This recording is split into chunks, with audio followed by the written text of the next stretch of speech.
જો બેટા ઘરમાં કોઈ મહેમાન આવે ને તો આવું મોઢું ના ચડાવાય, અસ્તુ રહેવાનું હોય તો મોઢું ચડાવીને બેઠી છું. रुको जरा આવો આવો અંકલ.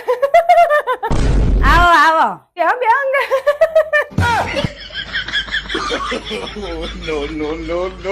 જા બેટા પાણી લેતી આય. લો અંકલ ઠંડુ પાણી. બેટા તું જ પીને તારે વધારે જરૂર છે. હારું. ઘરે બધા મજામાં? બસ બધા મજામાં હો. હા. બેટા ભણવાનું કેવું ચાલે છે તારે? મારે ગ્રેજ્યુએશન પતી ગયું અંકલ. હવે આગળનો શું પ્લાન છે? હજુ કઈ વિચાર્યું નહીં. સારું ચાલો હું નીકળું તારે. હાલે બેટા. અરે આની વિચાર છે. અરે લેવાય લેવાય. રહ્યા દે. મમ્મી બોલે છે. અરે લઈ લે. હારું. સારું ચલો બાય બેટા. એ હારું આવજો હો તાર. બાય.